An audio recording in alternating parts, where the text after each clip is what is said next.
So I went and saw a hand specialist who sent me to another hand specialist. I went and saw a neurologist, and the neurologist sent me to another neurologist and said, this is way above my pay grade. Eric Dane, the face behind the world's favorite plastic surgeon, Mark McSteamy Sloan, has been a heartthrob since the moment he stepped into the industry.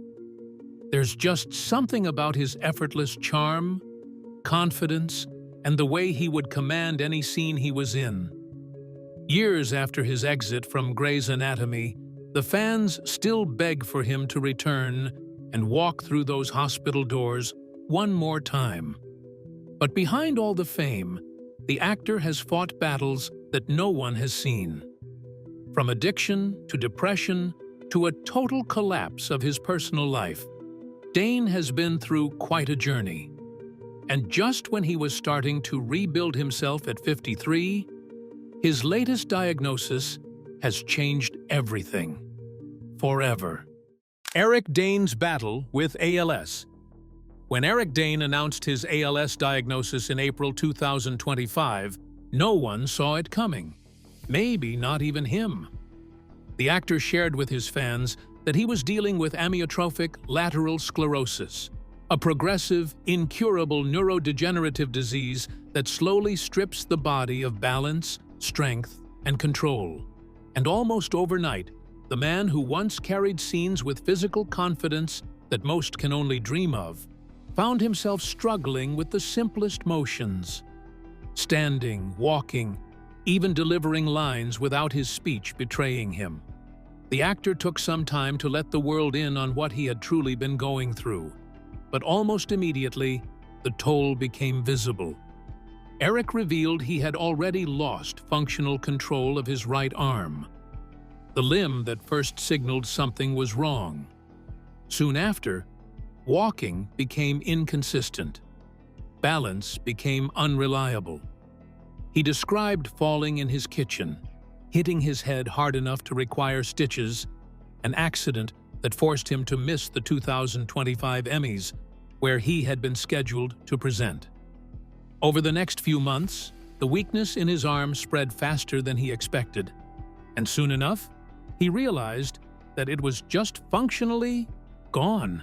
ALS wasn't just a diagnosis anymore, it was changing his reality, even when he fought his best to hide it. Eric revealed publicly that getting the diagnosis was not quick.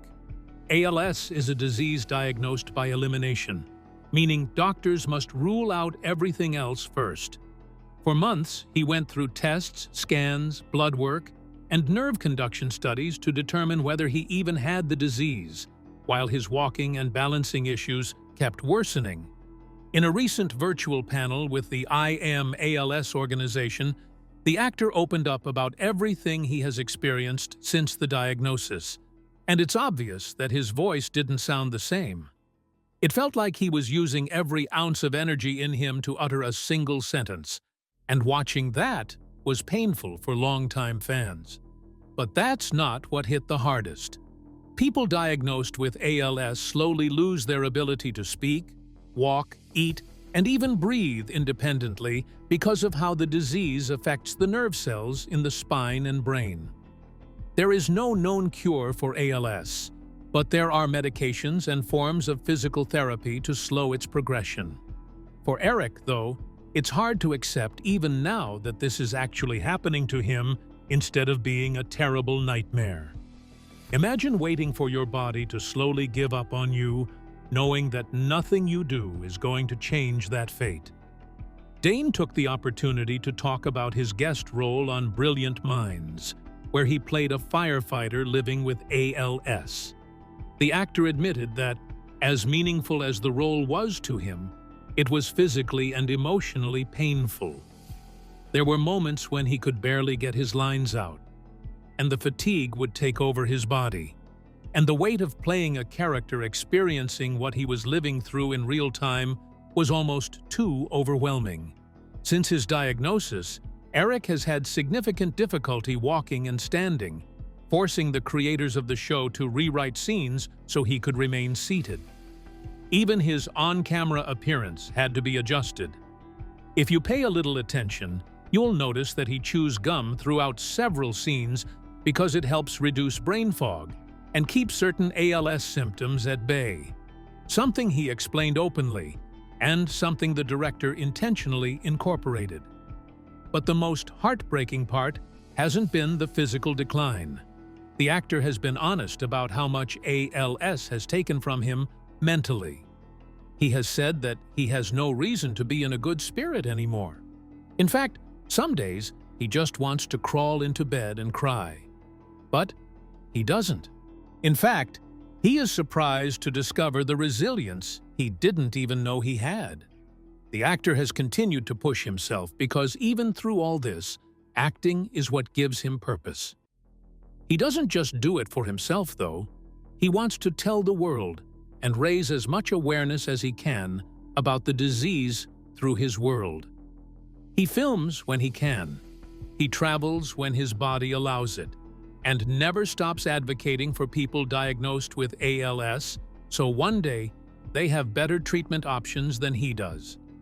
The actor's condition has led him to be more vulnerable than he ever thought he would be in the public eye. He admitted something most actors would never say out loud: the fact that he has always been a pretty selfish person. But he just can't live like that anymore. ALS forced him to rethink everything he ever placed value on: fame, career, ego, image. Suddenly, everything that mattered to him didn't anymore. Most actors, when faced with a diagnosis like this, would disappear quietly. But Eric didn't. Since announcing he has ALS, he has completed 2 additional projects, including his appearance in Euphoria Season 3, a feat even he wasn't sure he'd be able to manage. His body limits him, but his mind, his voice, and his instincts as a storyteller are still intact. He isn't letting his physical limitations stop him from doing something he loves, but at the same time, he knows this opportunity won't last forever. That's why he's adamant that the roles he takes from here on out reflect the truth of what he's living through. The actor wants to take on ALS-centric roles from now on, not because he wants pity, but because he wants to stay true to himself and give his condition the much-needed mainstream representation it needs. And in the months following his diagnosis, advocacy became his second career. He didn't just lend his name to ALS awareness, he joined the fight, literally. He flew to Washington, D.C. and met with Congressman Eric Swalwell. He stood before lawmakers and demanded a change in how the government approaches treatment development and patient support. There, in front of cameras and advocates and policymakers, Eric said that he would fight against the disease till his last breath. But what drives him the most isn't Hollywood. It isn't legacy. It's his daughters. Billy and Georgia, teenagers now, have stood beside him at advocacy events, listening to their father speak with a courage that is hard to fathom. His motivation is to see his girls graduate from college, get married, and have kids. His determination comes from knowing that time is no longer something he can waste. But where does he go from here? Well, doctors have told him that ALS progression is unpredictable. Some days he feels stable. Others, symptoms worsen without warning. That's why his filming schedule shifts constantly. Some appearances are canceled last minute. And why every day is planned around a body that no longer follows predictable rules. But even with these devastating unknowns, Eric has not stepped back. The battle no one saw. Long before Eric Dane sat in front of the camera with a trembling voice, he was known for something completely different. The man was practically made of charisma. But his rise didn't happen overnight. For nearly a decade, Dane worked steadily through guest roles. From Charmed to The Wonder Years, Gideon's Crossing, Las Vegas, CSI, his face was practically everywhere. He was dependable, talented, but not yet the household name he would become. It always felt like he was almost at the cusp of greatness, but just wasn't getting the big break that he deserved. That changed in 2006 with a single entrance on Grey's Anatomy that would alter the trajectory of his entire career. We saw him enter Seattle Grace with his signature smirk and good looks, before being punched by Patrick Dempsey's Derek Shepherd, an entry that marked one of the show's most iconic moments. His role was meant to be brief, a guest arc that sparked the right amount of drama. But viewers responded with such intensity that Shonda Rhimes brought him back permanently. And soon, McSteamy became one of the most iconic characters in the show's two-decade run. Charming, flawed, magnetic, Eric delivered every layer with ease. His chemistry with the cast made him irresistible. He became a cultural phenomenon. Sloan started off as your typical Casanova, but the kind of growth his character went through is unlike any other. His romance with Meredith's sister Lexi remains one of the show's most beloved pairings even to this day. So, it was a sad day for the fans when, in the Season 8 finale, Mark and Lexi got into the ill-fated plane crash that took them away from us forever. But the truth is, at that point, Eric had no choice but to leave the show due to all the personal battles he had been fighting. Because as his fame skyrocketed, so did the pressure. The long filming hours, the expectations, and the sudden global attention all collided with unresolved issues Dane had been carrying for years. Behind the scenes, he struggled with depression, something that hit him out of nowhere and followed him no matter what he did. At the height of Grey's fame, when Dr. Mark Sloan had become a household name, Eric was struggling behind the curtain in ways no one on the outside could see. He had entered the series sober, but the pressures caused old habits to resurface. By his own admission, he spent more time impaired than sober during several seasons of the show. In 2011, he checked himself into rehab for addiction to prescription pain medication.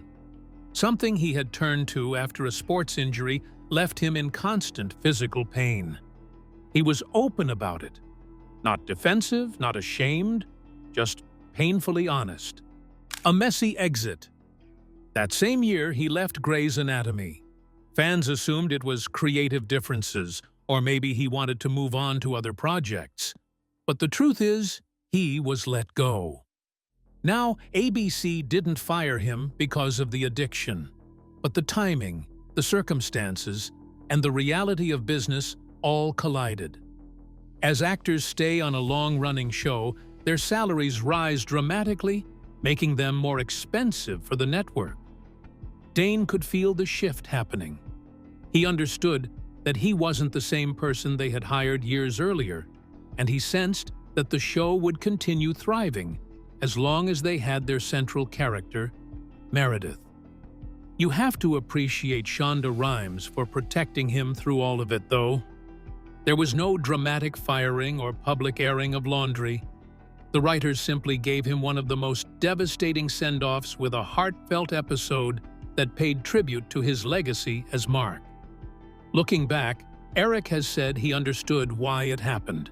He was spiraling, expensive, and emotionally exhausted. Before he left the show in 2012, he had already entered rehab, which forced him to confront the fact that he could no longer function under the demands of network television. At least, not like this. And even though he would later return for a cameo in Season 17 during Meredith's COVID-induced hallucination, it was clear that Mark Sloan was part of his past. His exit episode devastated fans. And years later, people still begged the creators to bring him back, even in flashbacks. That's how deeply Mark Sloan impacted the world. But a break from the limelight didn't magically fix his life. Dane entered a period of painful transition, career uncertainty, personal upheaval, and a marriage that was slowly withering away.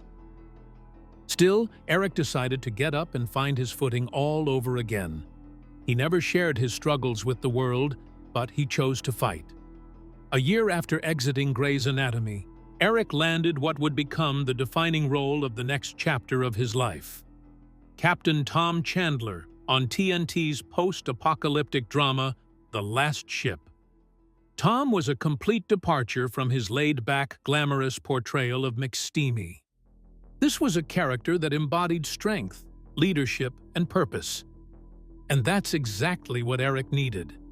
For 5 seasons, he carried that show on his shoulders, emotionally, physically, and professionally.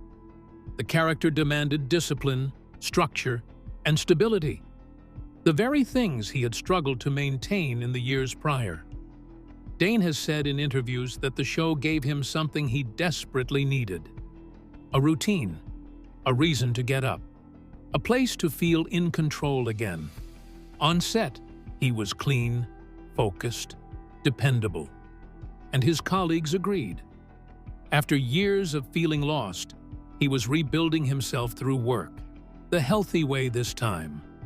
And while The Last Ship didn't reach the global frenzy of Grey's Anatomy, it did something more important. It gave Eric Dane his confidence back. The revival of Eric the actor. But even as his career began stabilizing again, his personal life continued to shift. In 2018, after nearly 14 years of marriage, Rebecca Gayheart officially filed for divorce, revealing publicly that they had already been separated for quite some time. The filing cited irreconcilable differences, but those close to the couple knew the truth ran deeper. Their marriage had endured tabloids, scandals, personal losses, and the emotional fallout of Eric's struggles with addiction and depression years earlier. For Eric, the divorce marked the end of a chapter he once believed would last forever. He has always spoken lovingly about Rebecca, but the split fractured him in ways he rarely addresses publicly. But out of that emotional chaos came the opportunity that would allow him to channel all these emotions into something bigger. He landed a role on HBO's teen drama Euphoria, where he played Cal Jacobs, one of the most twisted, complex, and morally questionable characters on the show. Cal's storyline was drenched in trauma, regret, and emotional suffocation. And Eric understood all these feelings in ways most actors never could. The role was obviously a far cry from the McSteamy we all know and love, but it was one of the strongest arcs in the series. Fans were shocked at how deeply he transformed into a man so unlike his earlier characters. Critics praised his performance, and his co-stars commended him for being committed to Cal. The role took a toll on him, emotionally and mentally, but it also rebuilt him in ways that surprised even him. And as his career began climbing again, audiences rediscovered the depth and talent he had always possessed. But that's when everything came crashing down all over again with his ALS diagnosis. After battling the disease privately, when Eric finally made the news public, Hollywood was shocked. This is the kind of news that makes the industry stop. However, the entire industry showed up to support him. His co-stars from Grey's Anatomy and Euphoria took to social media to send Eric their warmest wishes and praised him for handling such a difficult situation with grace and dignity. The team behind Brilliant Minds, where Dane guest-starred post-diagnosis, said that they were ready to move the actor right where he was and didn't mind rewriting scenes to accommodate his physical limitations. The cast and crew actually gave the actor a 10-minute standing ovation after he wrapped filming because they witnessed firsthand how hard it was for him to keep going. Crew members admit that he brought a painful honesty to the character that helped you understand what he was going through in his own life, and that deserves all the recognition and more.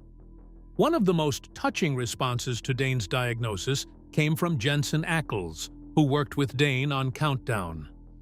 He spoke about Dane with genuine pride, describing him as someone who embodies a fighter's spirit.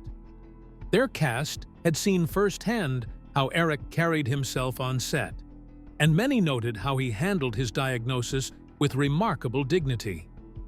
Fans also rallied in enormous numbers. Social media filled with messages of support, memories of his most iconic roles, and posts expressing how much his work meant to them. People shared their favorite McSteamy moments, their love for his performance in Euphoria, and their admiration for the bravery he showed by continuing to work despite such a devastating diagnosis. But it was his first televised sit-down interview, airing on Good Morning America that June, that revealed just how deeply ALS had begun to reshape his daily reality. He described waking each morning, immediately reminded of the disease, a routine that stripped away any illusion that this was something temporary or distant. He explained the heartbreak of realizing he could no longer swim safely after struggling to keep himself afloat in the ocean during a family outing. The actor shared that his daughter had to actually save him during the incident, which left him heartbroken. And it's moments like these that give him a reality check, even when he tries his best to stay hopeful. But Eric isn't backing down because he truly believes that this isn't the end of his story. Eric Dane's story has been a mix of ups and downs, and now he is fighting the greatest battle of his life with the kind of grace that most people just can't muster up. But where will his life lead him next? All we can do is wait and watch. What do you think about Eric's battle with ALS? Let us know in the comments. Thanks for watching.